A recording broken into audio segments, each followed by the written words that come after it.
Betul. Ada beberapa artikel yang akan kita munculkan terkait soal dengan dari deflasi ini ya. Kita coba cek satu artikel dulu dari jawapos.com. Deflasi terjadi 5 bulan berturut-turut. Anak buah Erlangga bantah penurunan daya beli kelas menengah penyebabnya. Karena memang deflasi ini juga bukan berarti indikator kesuksesan juga ya. Kita harus juga perhatikan lebih dalam bagaimana kondisi ekonomi secara real juga. Kita cek lagi. Artikel yang selanjutnya masih dari jawapos.com. BPS catatkan deflasi kelima pada 2024. Harga kelompok makanan, minuman, dan tembakau turun. Nah ini ya. Karena memang kalau ngomongin deflasi kan itu adalah penurunan harga. Betul, penurunan harga. Dan masih ada satu artikel lagi. RI alami deflasi 5 bulan berturut-turut, ekonom soroti soal penurunan daya beli kelas menengah. Jadi masih terus disinyalir alasannya adalah penurunan daya beli dari kelas menengah masyarakat gitu ya. Padahal itu menjadi golongan ekonomi yang cukup banyak juga ya, mungkin terbanyak di Indonesia. Kita cek lagi terkait dengan deflasi ini, kita punya secara grafis datanya. Secara people kita coba buka terlebih dahulu. Gambaran deflasi month to month nasional Mei sampai September 2024 dari Badan Pusat Statistik. Nilai deflasi dari 0,37, 0,52. Sempat naik ya. Sempat naik, turun sekali. Jadi sejak Mei itu nilai deflasinya ada di angka minus 0,03, minus hingga sampai di angka September minus 0,12 gitu ya. Lalu terkait juga dengan deflasi, kita punya informasi juga bahwa komoditi utama penyumbang utama deflasi September 2024 menurut Badan Pusat Statistik ini persentase andilnya adalah cabai merah, cabai rawit, bensin, telur ayam ras dan juga daging ayam ras. Secara poin di situ disebut bergejolak ya, kecuali bensin yang memang harganya diatur oleh pemerintah. Kita bahas terkait dengan deflasi ini, kita sudah tersambung dengan dua narasumber kami secara daring. Ada Ibu Amalia Adininggar Widya Santi atau Ibu Winnie, PLT Kepala BPS. Bu Winnie, selamat pagi Ibu. Selamat pagi. Selamat pagi, didampingi juga dengan Bapak Rosanto, pakar ekonomi Universitas Airlangga Surabaya. Pak Rosanto, selamat pagi. Selamat pagi. Terima kasih Pak Rosanto. Pak Mas Dista dan Mbak Bini. Terima kasih bersama kami Pak Rosanto. Bu Winnie, kami ingin cek dulu data dari BPS Ibu terkait dengan deflasi yang terjadi 5 bulan berturut-turut di Indonesia. Iya, betul. Jadi memang sesuai dengan yang kami rilis pada tanggal 1 Oktober 2024 bahwa secara bulan ke bulan atau month to month Indonesia mengalami deflasi sebesar 0,12% di bulan September. Tetapi secara tahun ke tahun kan mengalami inflasi sebesar 1,84% dan untuk inflasi tahun kalender 0,74%. Saya ingin menyampaikan begini bahwa deflasi yang terjadi di bulan September ini memang betul adalah ini deflasi kelima berturut-turut di tahun 2024. Tetapi ini perlu kita ketahui bahwa sejak Desember sampai dengan bulan Maret 2024 ini kan terjadi sebenarnya inflasi dari bulan ke bulan. Karena kalau kita ingat sekali di sekitar akhir tahun kemarin dan juga sampai dengan bulan Maret 2024 ini terjadi gangguan iklim atau yang kita sebut dengan El Nino. Gangguan suplai terganggu karena juga berarti produksi beras bergeser menjadi bulan April, panen rayanya April dan Mei, lalu berbagai tanaman pangan juga mengalami gangguan panen. Itu menyebabkan harga pangan di saat itu mengalami kenaikan atau inflasi. Itu inflasi berturut-turut di beberapa bulan. Nah, setelah bulan April memasuki masa panen raya, kemudian diikuti bulan Mei juga masih panen dan cuaca sudah mulai kembali normal, suplai terjaga, apalagi beras selalu dijaga sekarang oleh pemerintah karena selain produksi dalam negeri juga dilengkapi dengan impor sehingga pasokan beras dan juga pasokan berbagai komoditas pangan ini terjaga. Itu yang menyebabkan penurunan harga. Nah, penurunan harga ini dalam istilah yang kita kenal sekarang itu direkam dengan kata deflasi. Jadi deflasi itu adalah menunjukkan penurunan harga. Nah, apa penyebab dari penurunan harga itu tadi yang sudah ditayangkan. Kami melihat bahwa yang paling besar dan berkontribusi terhadap deflasi di bulan September ini karena adanya penurunan harga komoditas cabai merah, cabai rawit, terus kemudian telur ayam ras dan daging ayam ras. Dan satu lagi ditambah pada bulan September ini kan ada penyesuaian harga BBM. Nah, kita tahu bahwa harga BBM global saat ini lagi turun. Nah, ini kemudian ditransmisikan ke dalam penyesuaian atau penurunan harga BBM non-subsidi di pasar domestik kita. Sehingga kalau kita tahu di bulan September itu Pertamax harganya turun, Dexlite, Pertamax Turbo, Pertamina Dex, itu harganya turun karena menyesuaikan dengan harga BBM atau harga minyak di pasar global. Nah, itu yang tadi yang dari 5 kontributor terhadap andil deflasi di bulan September 2024 secara mantuman, itu 4 diantaranya dikontribusikan oleh pangan bergejolak, harga pangan bergejolak. Satu lagi dikontribusikan oleh administered price atau harga yang diatur pemerintah, yaitu harga BBM. Jadi sekali lagi ini rekaman deflasi kelima di bulan September karena memang terjadi penurunan harga terutama yang tadi saya sebutkan. Oke. Baik, Bu, ini tapi apakah Indonesia di tahun-tahun sebelumnya itu pernah juga mengalami kejadian yang serupa, yaitu deflasi secara turut-menurut seperti ini? Pernah.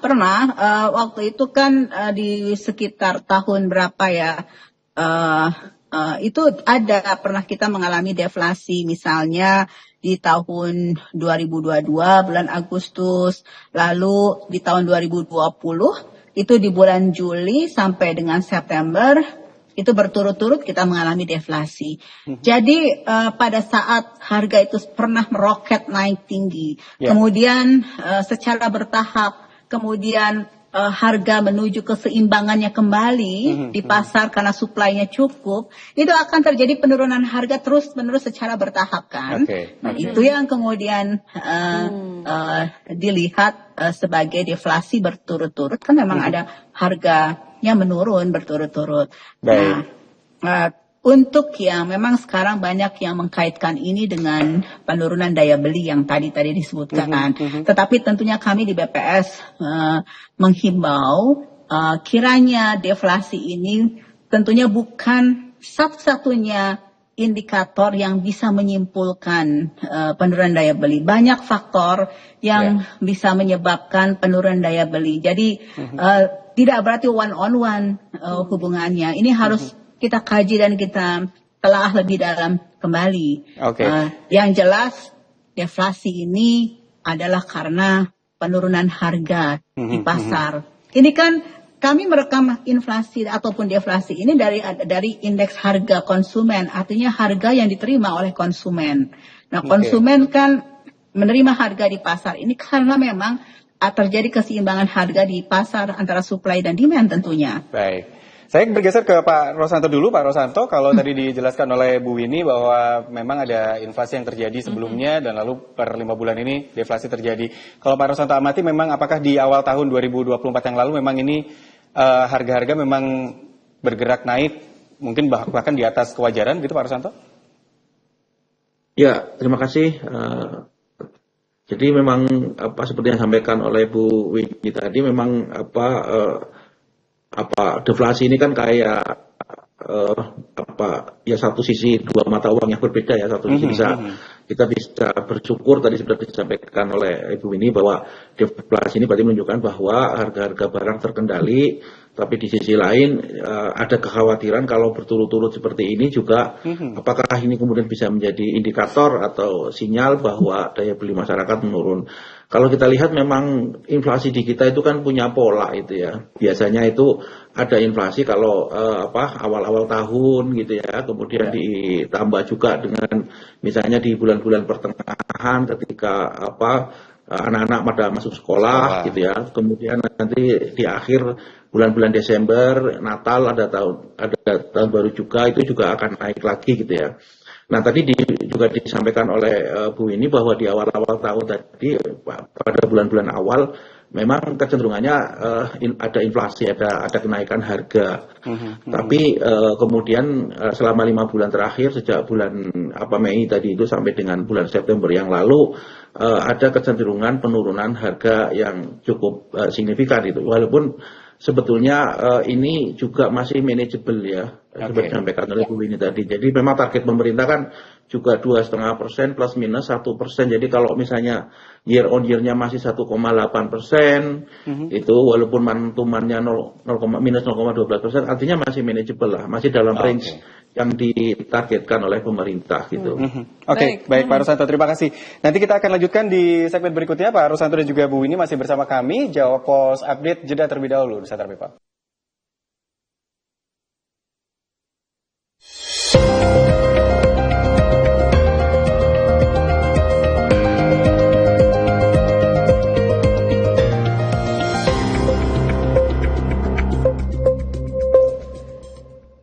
Baik, Nusantara People, kami masih akan membahas terkait inflasi-deflasi yang terjadi di Indonesia ini. Dan kita juga akan langsung melihat dulu nih sebelum kita lanjut berbincang-bincang dengan Ibu ini, PLT Kepala BPS dan juga Pak Rosanto, pakar ekonomi Universitas Airlangga Surabaya. Kita akan melihat dulu grafis mengenai kutipan soal deflasi. Kita lihat dulu, ini dia. Kutipan tokoh terkait deflasi 5 bulan berturut-turut. Ini dari Muhammad Faisal, Direktur Eksekutif Center of Reform on Economics Indonesia atau KEOR Indonesia. Deflasi 5 bulan berturut-turut itu mengkhawatirkan menurut saya, karena kalau dalam kondisi normal ya inflasi, tapi yang terjadi malah bukan hanya inflasi yang rendah tapi malah deflasi, dan 5 bulan berturut-turut ini menyerupai kondisi krisis. Jadi emang ada dua sisi yang bisa dipandang di sana ya. Masih ada lagi kutipan yang dari berikutnya disebutkan untuk mengatasi nilai deflasi dan mempertahankan PDB di nilai 5%, pemerintah harus menambalnya dari sisi lain, terutama dari sisi peningkatan belanja pemerintah, baik untuk belanja produktif maupun belanja sosial kesejahteraan, menurut pengamat ekonomi dari Indonesia Strategic and Economic Action Institution, Roni P. Sasmita. Jadi ternyata banyak ya tokoh-tokoh yang menanggapi terkait deflasi ini. Satu lagi dari Ibu Sri Mulyani nih, pengamat ekonomi dari Indonesia. Kita akan tetap waspada ya kalau kita lihat core inflation-nya masih cukup bagus dan masih tumbuh. Itu oke, katanya begitu. Kembali ke ada satu lagi. Pak Erlangga Hartarto di sini menyebut deflasi ini karena ada extra effort oleh pemerintah menurunkan volatility food. Salah satu misalnya untuk beras, kan pemerintah juga melakukan importasi beras, jadi ini hasil kerja pemerintah juga, dan tentunya inflasi ini perlu dijaga dalam range yang 2,5 plus minus 1%. Menko Bidang Perekonomian Erlangga Hartarto.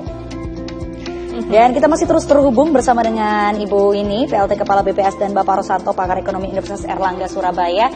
Bu Winnie, apalagi baru saja kita bacakan beberapa kutipan dari beberapa tokoh ya, yang ternyata melihat deflasi ini ada yang bagus, oke, tapi ada juga yang khawatir krisis. Kira-kira untuk prediksi dari BPS sendiri terkait nantinya di akhir tahun ini untuk perekonomian, akankah deflasi lagi ataukah ada perubahan inflasi, apalagi kan ada pilkada 2020. Ada pilkada di November, ada Natal, tahun baru nanti di Desember. Betul. Seperti apa Ibu ini? Ya, jadi saya juga ingin menggarisbawahi ya, kalau kita tahu kan biasanya daya beli masyarakat itu dihubungkannya selalu dengan core inflation atau inflasi inti. Nah, kalau kita lihat di bulan September, ini inflasi inti komponen inti mengalami inflasi sebesar 0,16%. Jadi masih inflasi dan andil inflasinya 0,10%. Dan komoditas yang dominan memberikan andil inflasi pada komponen inti itu adalah kopi bubuk sama biaya sekolah, terutama perguruan tinggi. Nah, saya juga ingin menyampaikan, kita coba lihat pergerakan, saya mau ambil contoh harga beras.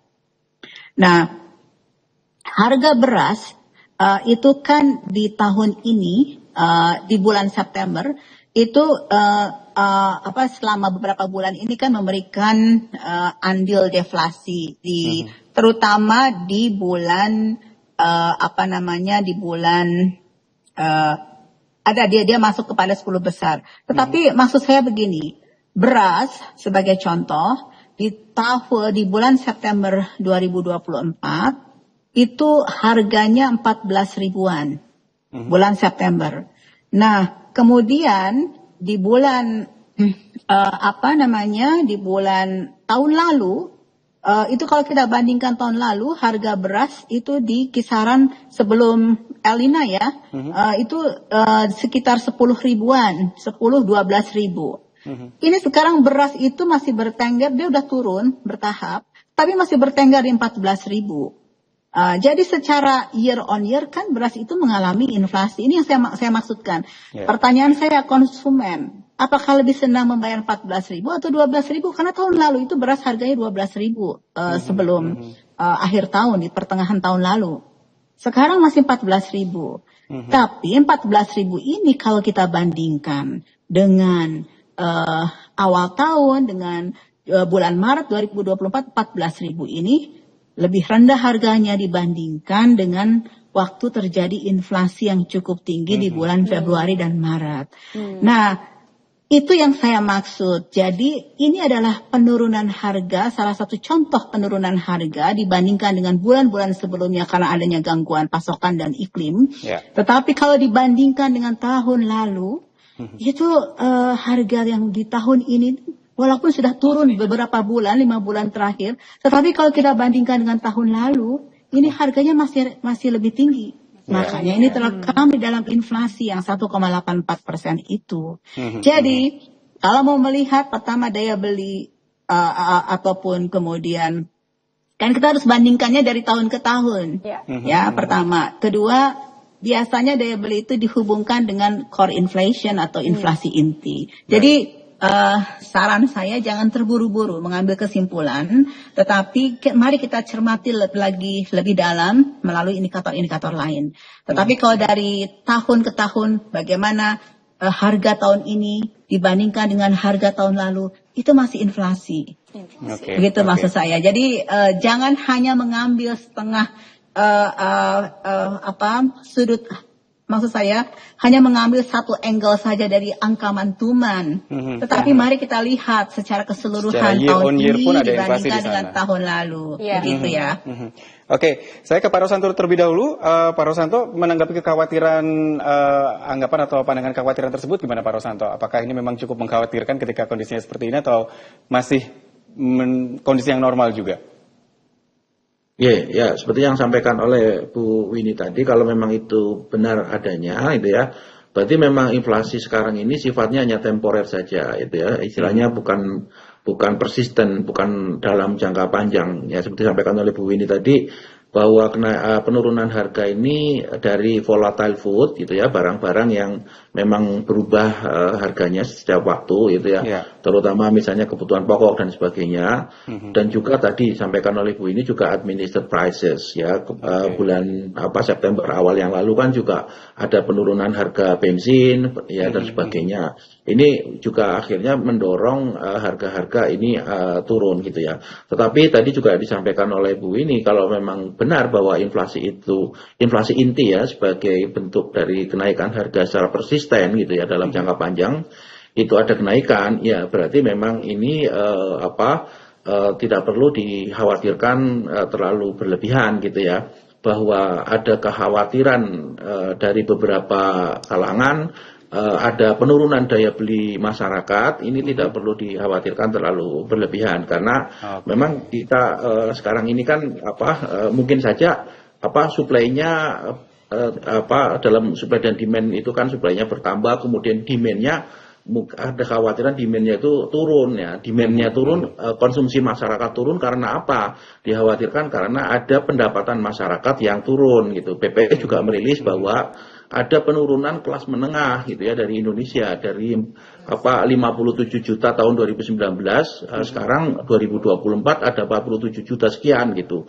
Berarti ada sekitar 10 juta orang kelas menengah yang pendapatannya turun, gitu. Nah, ketika pendapatan turun, khawatirnya adalah konsumsi masyarakat juga turun, dan ini yang kemudian dikhawatirkan oleh beberapa kalangan, daya beli masyarakat turun, gitu.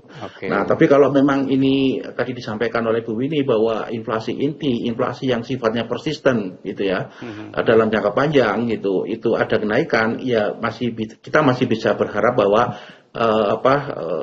penurunan harga ini, deflasi ini tidak berkontribusi terlalu besar terhadap daya beli masyarakat yang turun gitu. Oke, baik. Terima kasih Pak Rosanto sudah memberikan ulasannya dan juga Bu Winnie. Terima kasih sudah bersama kami Bu Winnie, Pak Rosanto. Mudah-mudahan memang kondisi perekonomian di Indonesia masih tetap bisa stabil dan juga bahkan tumbuh sesuai dengan yang diprediksikan. Bu Winnie, selamat melanjutkan aktivitas kembali dan juga Pak Rosanto, kita jumpa lagi lain waktu, sehat selalu. Dari dialog kita barusan kita jadi lebih paham kalau dengar deflasi sama inflasi belum tentu itu baik. Tenang dulu ya Nusantara People ya. Tapi yang jelas saya sebagai konsumen sebetulnya kalau harga berasnya tidak terlalu tinggi ya saya senang pastinya ya. Masih pengen di 10.000 12.000 gitu ya. Tapi ya sekarang kondisinya di 14.000 dan memang udah turun dari beberapa bulan terakhir yang memang kayaknya fantastis banget pada saat itu ya. Dan kembali katanya Indonesia ini punya pola ya. Jadi ya siapa tahu nanti akan kembali normal, pastinya ya kita harapkan seperti itu. Yang penting pertumbuhan ekonomi masih bisa tetap berjalan dengan baik dan sesuai dengan yang ditargetkan.